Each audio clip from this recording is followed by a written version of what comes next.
What's up guys, and welcome back to another video here on B-Mills Wrestling.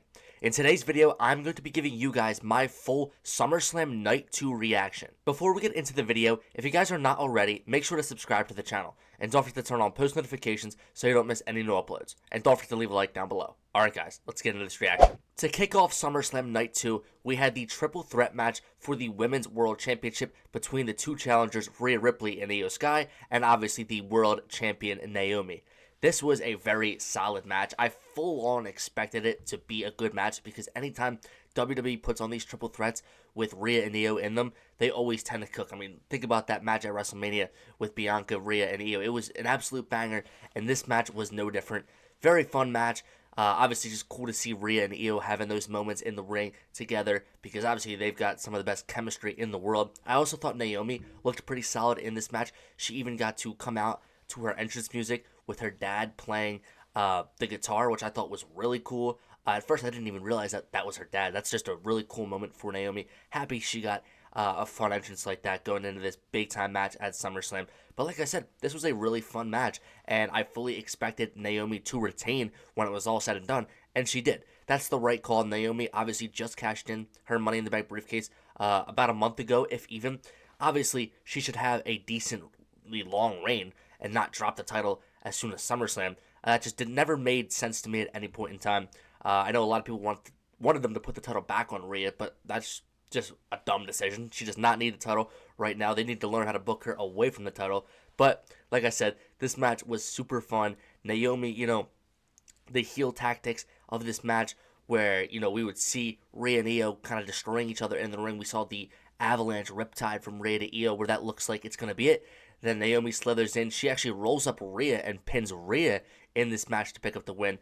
Obviously, when she cashed in, she pinned Io Sky. So I thought she was actually going to pin Io again in this match. I thought they were going to try to protect Rhea more. But I'm actually happy that Naomi was able to pin Rhea in this match. I feel like that just solidifies her as a main event status female wrestler. I mean, she is the Women's World Champion, but I feel like that helps her case a lot more, being able to pin Rhea Ripley.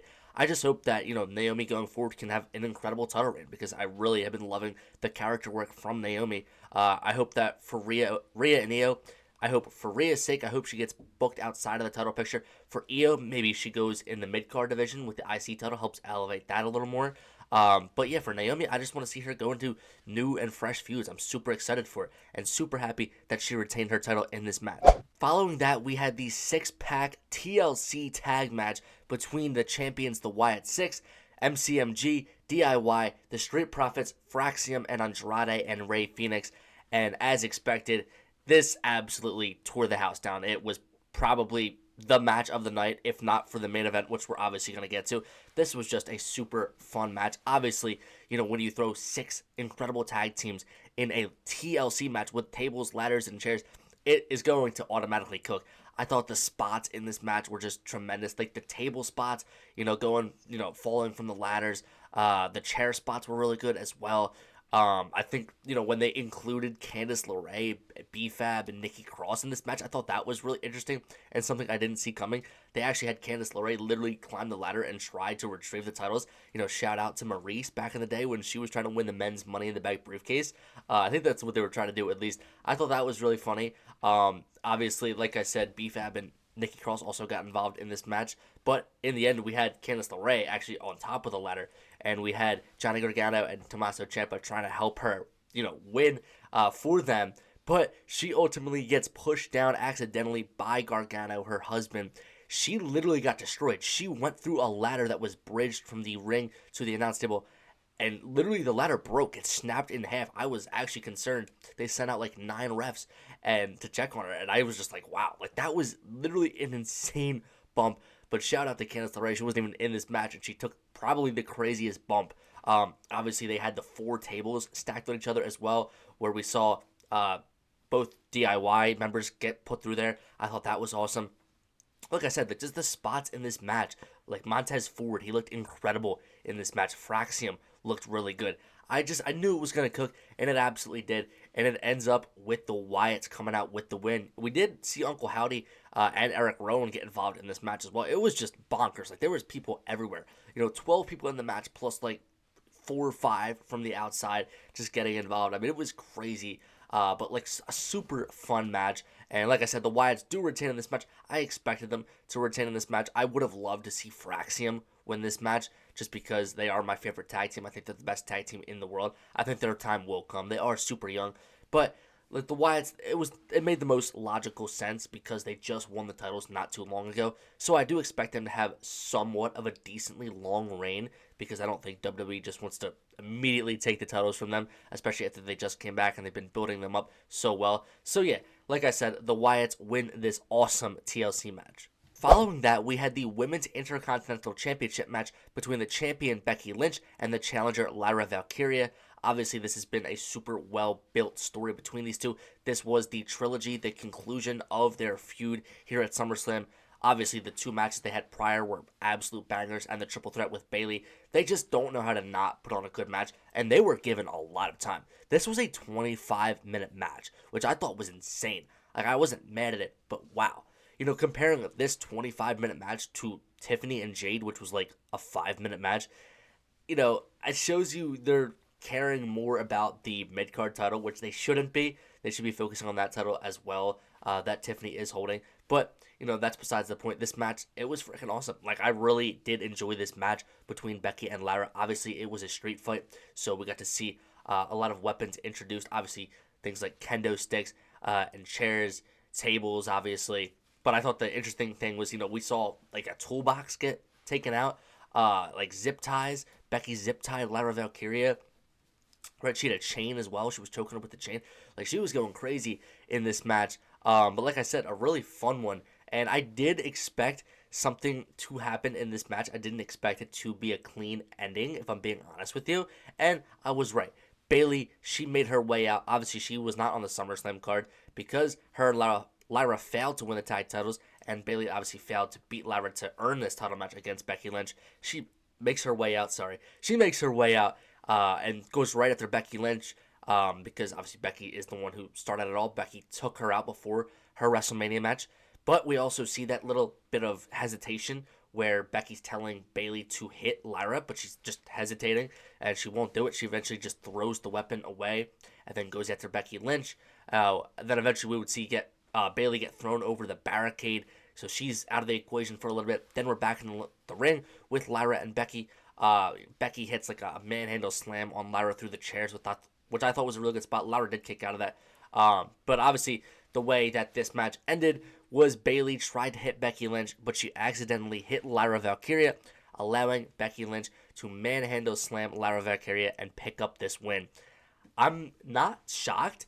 I thought, though, it was going to be a full-on heel turn from Bayley. This wasn't a full-on heel turn. Maybe it's the start. Maybe it's like the teaser. Maybe they're going to get to that. Obviously, I expect Bayley and Lyra to definitely feud after SummerSlam because Lyra now can never challenge for that Intercontinental Championship ever again. That was what was on the line in this match, and Bayley costed her that. You know, Bayley didn't have to be out there for this match. She could have just let Lyra handle her business, and she did not do that. So I definitely expect them to go into a feud after this, and I expect Becky to have some good feuds as well going into the future. I'm thinking Io Sky. Like I said, I don't want her in the world title picture right now. I think the perfect opportunity is to do Io versus Becky. That's a really good dream match that they haven't done. So I would really like that. But Becky Lynch retaining in this match, like I said, I'm not mad at it because she's had such an incredible reign really ever since returning. I've really loved the character work from Becky Lynch, and I just want to see what she can do as champion going forward. So I'm very excited for that. Moving on to the next match, we had the steel cage match for the United States Championship between the challenger Jacob Fatu and the champion Solo Sikoa. I'm not going to lie to you guys. This match did not meet my expectations at all. I really did not like it. I thought it was too short. I thought it didn't have any crazy moments in it, which I'm going to get into. But, like, the storyline itself has been good going into this match. Obviously, probably one of the better built storylines. I'm not sure if it's going to end here. I wouldn't think that. But, you know, going forward, I hope that they can do a bit of a better job. Because, like I said, this match just wasn't good. I was excited for it because it's a steel cage match. Steel cage matches are fun. But, like, this was a very short match. And I did expect Solo to retain the title because he just won it. And I kind of want to see him go on a long title reign. So I did expect him to win. I just didn't expect him to win the way he did. I thought, something crazy was going to happen. Maybe like a Tama Tonga return something like that. But no, in this match, we obviously see all the Bloodline members of the MFTs come out to help Solo. Jacob's trying to fight them off. We see Jimmy Uso make his entrance. He's fighting off the MFTs as well.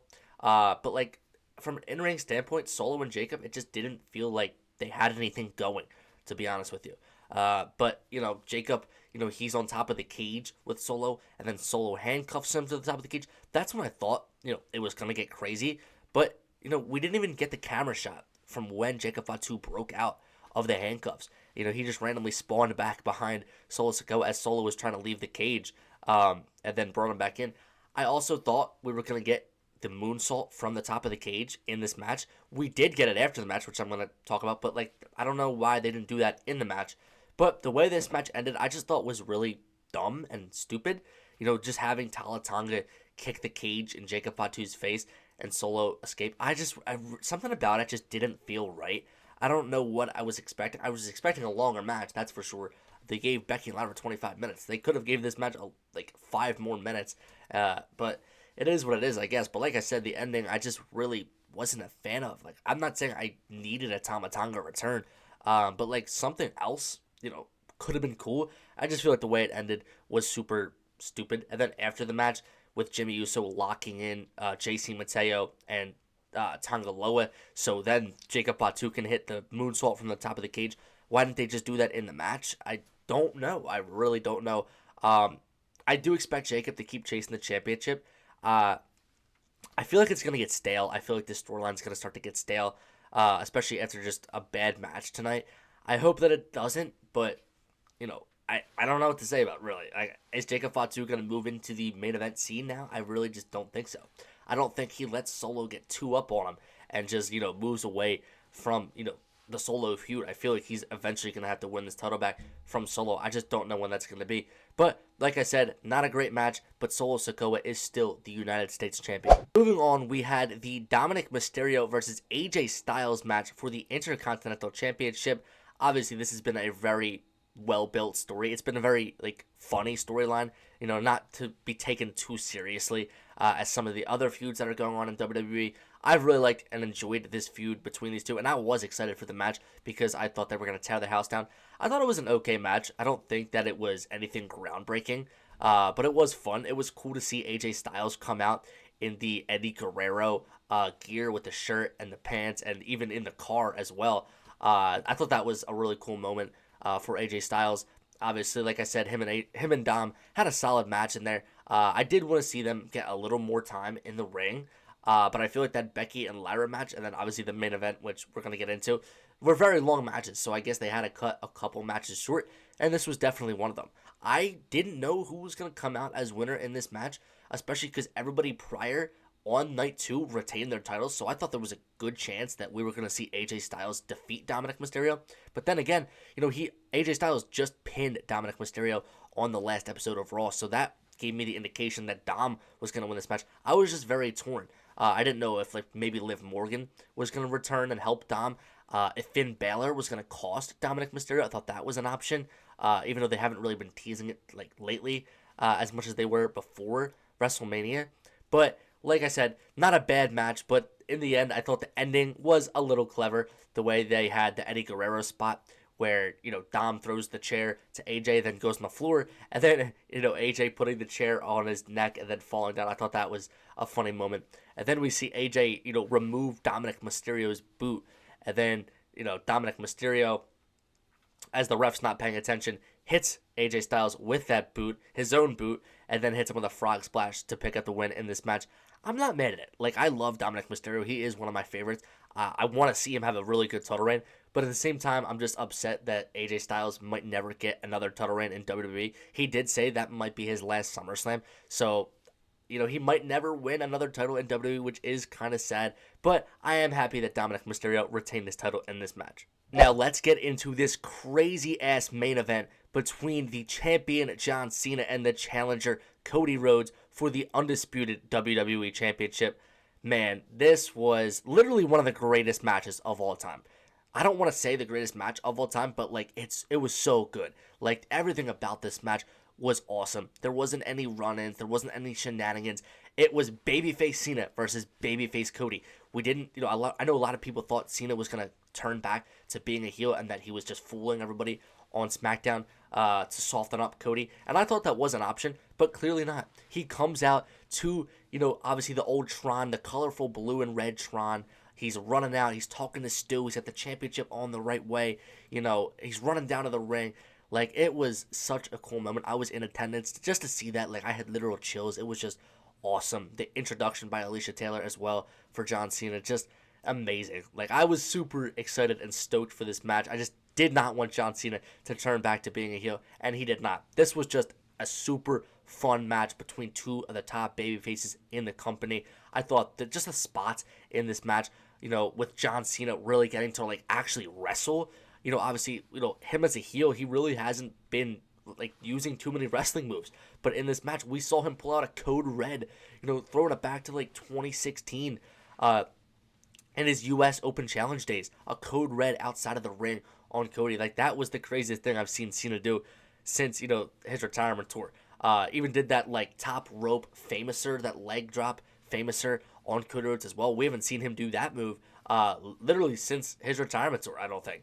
Like, it was just cool to see Cena pull out these moves from his bag of tricks. He did the 5 moves of doom, like, the right way, the 5-knuckle shuffle.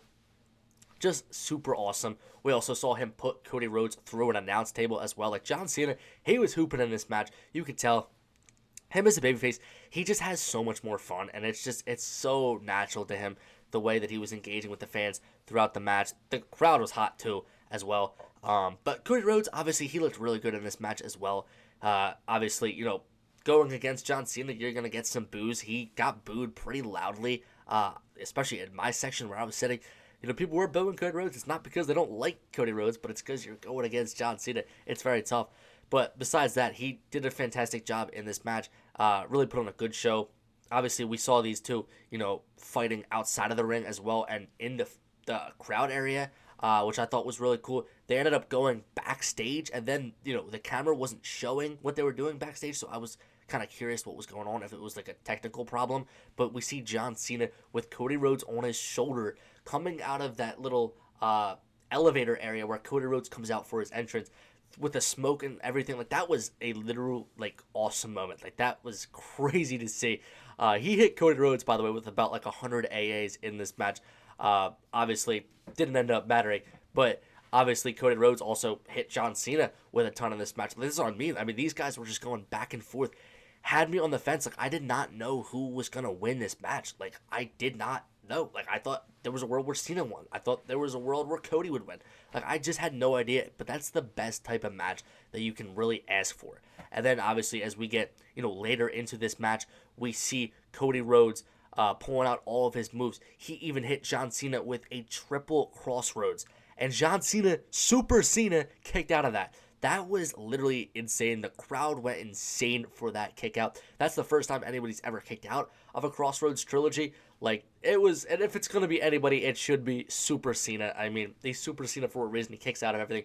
He was kicking out of everything. It just gave me great memories of, John Cena when I was a kid, seeing him kick out of all those finishing maneuvers. But obviously, like I said, Cody Rhodes was doing the same thing. John Cena hit Cody Rhodes with a lot of AAs. He hit him with a couple towards the end of the match, and then hit him with an avalanche AA over the top rope. That's when I thought this match was absolutely done, and I was so happy John Cena was going to retain.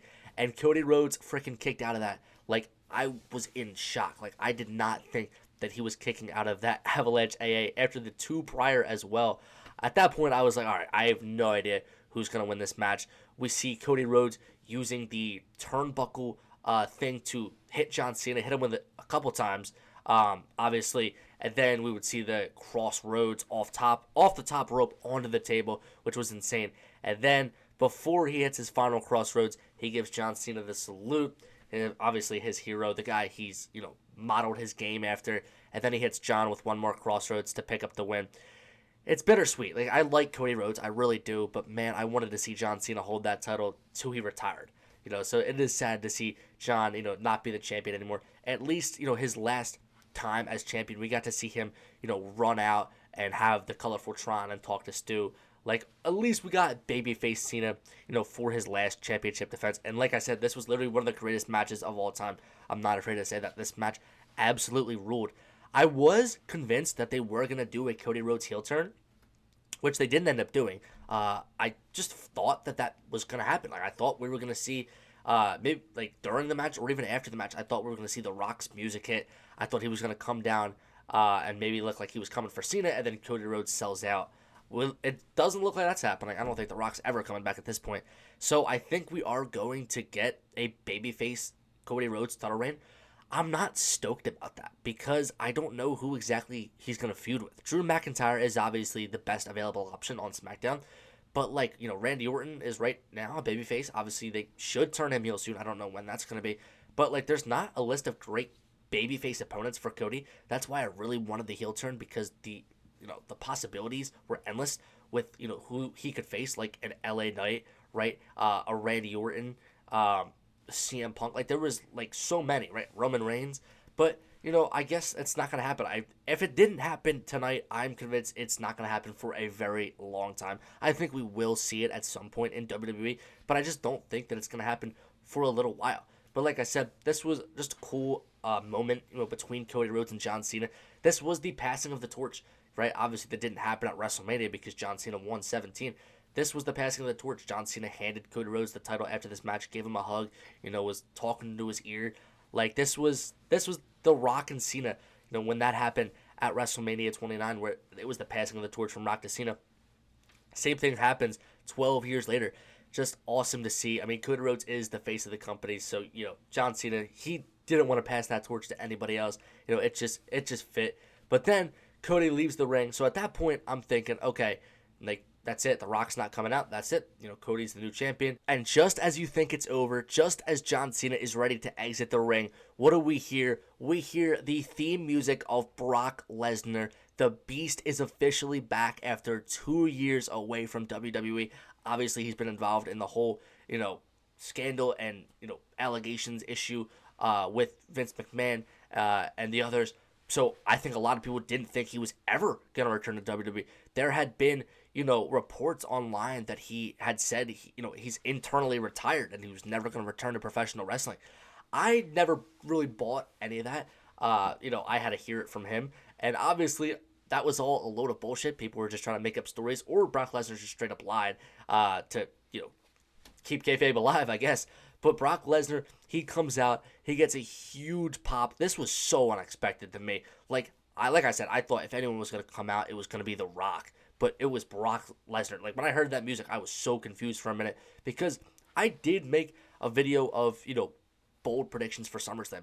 I said Brock returning could be one of them, but I thought it was going to happen only if Gunther retained the title versus Punk night one, and then, Gunther stood tall, and then Lesnar returned as a babyface. That was not at all what happened. Brock Lesnar is back as a heel, and he's coming after John Cena. He stalked Cena all the way to the ring. He got in there and gave him an F5. I mean, this just gave me memories from 2012 when Brock Lesnar came back to WWE. So now it looks like we are setting up babyface Super Cena against the Beast Brock Lesnar. I am super excited for this. I'm not going to lie. Like, obviously this whole retirement tour for Cena's been about going against his former rivals, Randy Orton, CM Punk, and, now we're going to go into this big match with Brock Lesnar, probably at Clash in Paris, because Cena is advertised for every PLE, so I'd assume that's where they're going to do it. I don't know if Cena wins that or if he loses. Obviously, Cena's won a lot of matches, on this retirement tour, but now he's not a heel anymore. Now he's not the champion anymore. So I don't know, what kind of storyline they're going to do, what story they're going to tell. But either way, like I said, I am stoked for this. We're getting Brock Lesnar versus John Cena in the year 2025. I cannot wait for this, and I am super happy that Brock Lesnar is back. Alright guys, that's going to do it for today's video. If you guys like this video, make sure to smash the thumbs up down below. Don't forget to comment down below what future videos you guys want to see from me. Alright guys, peace.